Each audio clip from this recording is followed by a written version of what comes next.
someone who grew up in a small town in Iowa, as I like to say, in a town with more cows than people, I'm thrilled to be leading this subcommittee focused on rural development. We have an opportunity to give folks in districts like mine and Ranking Member Joyce's a seat at the table for the important conversations like the one we're having today on helping farmers and small businesses export their products.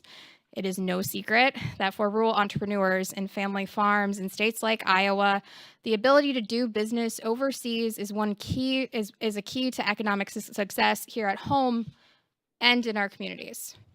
Trade should help us export goods, but also protect our workers and our communities. However, despite the economic rewards that come with exporting products overseas, only 1% of our nation's 30 million small businesses are able to do so. With 95% of the world's consumers living outside of the United States, this means small businesses are missing out on opportunities to better support their families and communities, create jobs, and expand our economy. Today, we have a chance to hear from some of our nation's leading experts on a federal program that aims to help small businesses enter new markets around the globe. This initiative, the State Trade and Expansion Program, STEP, was initially created in 2010 as a 3-year pilot. 5 years later, Congress enacted the Trade Facilitation and Trade Enforcement Act to make the STEP program permanent and authorize $30 million in funding through fiscal year 20. STEP provides matching funds to states and territories to help small businesses enter new markets, access export financing, and go on trade missions. Since its inception, the Small Business Administration has awarded approximately $139 million in funding to almost every state in the country.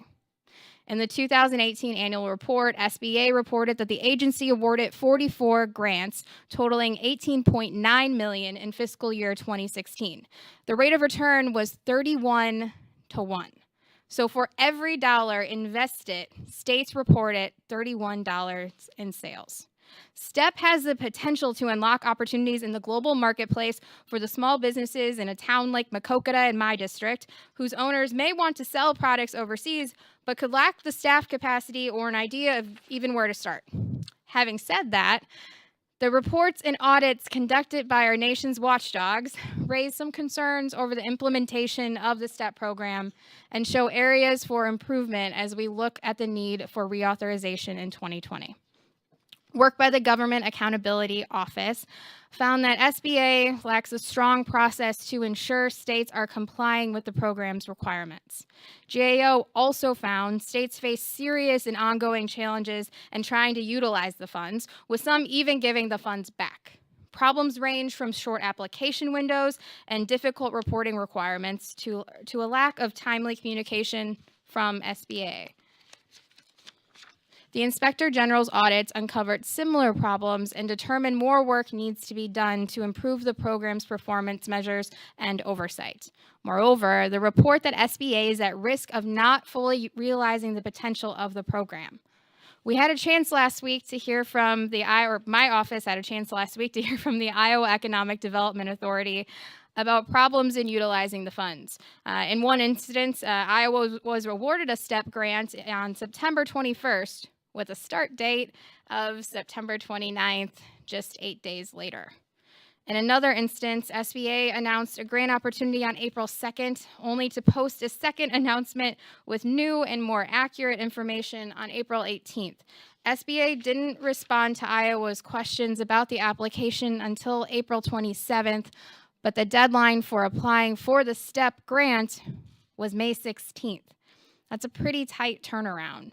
While this is frustrating, STEP is a needed initiative, and I look forward to hearing about other states' ideas for improving it and hopefully getting some of our states on record in the future about how we can make this work better. In Congress, we ought to be making it easier for farmers and small businesses to succeed in the international marketplace, not harder, while also protecting our workers. STEP has the potential to help Iowa's entrepreneurs and around the country tap into new markets. If utilized properly, this program stands to provide small businesses with the tools they desperately need to expand, create jobs, and boost wages throughout America, especially in rural areas that, quite frankly, have been ignored for too long. Let me close by saying how grateful I am to have the opportunity to chair this subcommittee. I look forward to working with my colleagues on both sides of the aisle to harness the feedback we received today to make critical and much needed improvements to the STEP program for all of our communities, small businesses, and hardworking families. I want to thank our witnesses for being here for what I hope will be a productive discussion. I'd like to now yield to the ranking member, Dr. Joyce, for his opening statement.